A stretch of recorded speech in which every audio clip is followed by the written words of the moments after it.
小贝出场，无人能挡。上帝小课堂开始啦！你知道这道题的正确答案吗？立刻评论告诉我。小贝火龙榜发布啦！给我的视频点赞就可以上榜哦，赶紧行动吧！小伙伴们，大家好！今天这一集大家会看到非常精彩的克隆士兵大作战，我们快开始吧。首先，怎么有一个很奇怪、很猥琐的小怪物出现了？咦，他好像是小丑。这家伙在他的家门口发现，咦，怎么我的家门口突然有一个如此丑陋的小泥巴房子呀？这是谁在我家门口盖了这么丑的一个房子？简直是辣眼睛啊！这个小家伙自然回到了自己家里面，拿了一个 TNT 炸药，要把这个非常丑陋的小泥巴房子给拆了。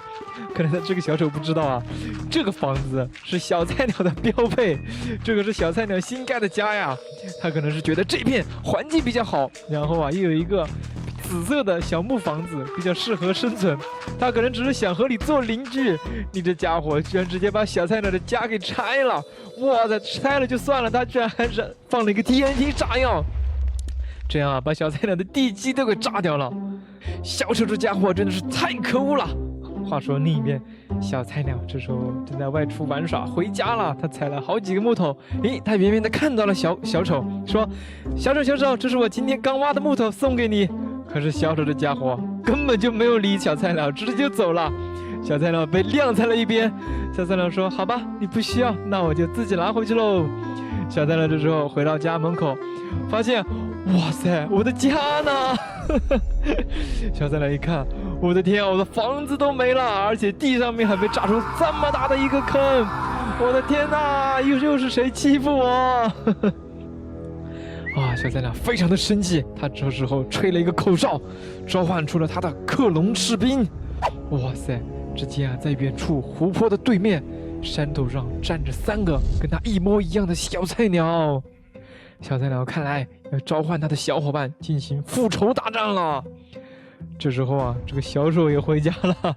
他回到家之后发现，哇塞，怎么我的房子也被人拆了？哇，这小菜鸟不仅拆了我的房子，还在我的家里留了一个牌子。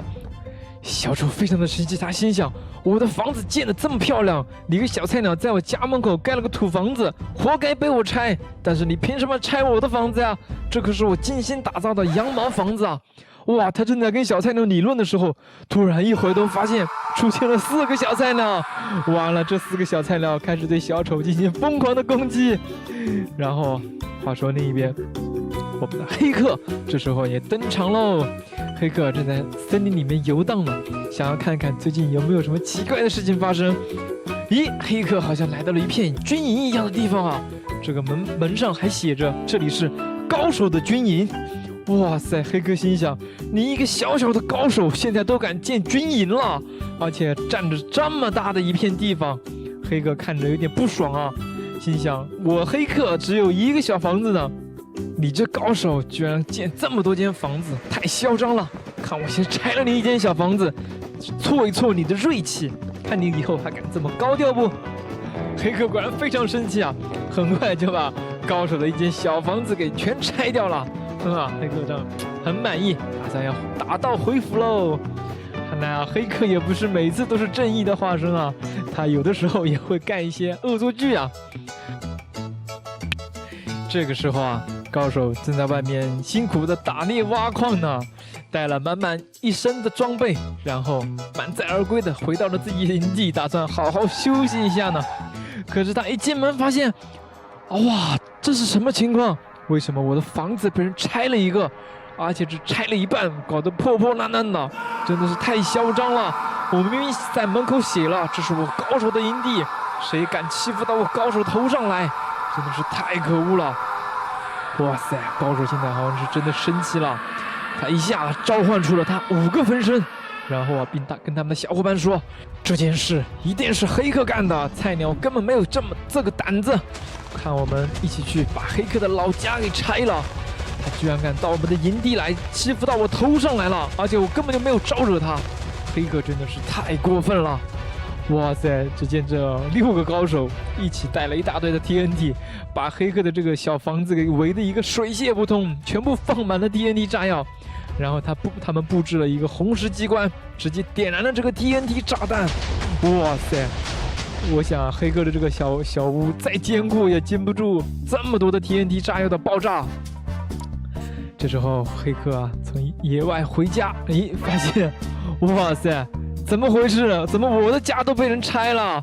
我这么坚固的基岩基地居然都能被炸坏！黑客看着小牌子上面一写，哇塞，原来是高手这家伙来报仇了！你这家伙盖了这么多房子，我只拆了你一座，我明明只有一个房子，你居然给我炸了，你真是太过分了！黑客说，又不是只有你一个人会分身，看我召唤出我的黑客分身大军，去把你的这个高手营地全部都拆了！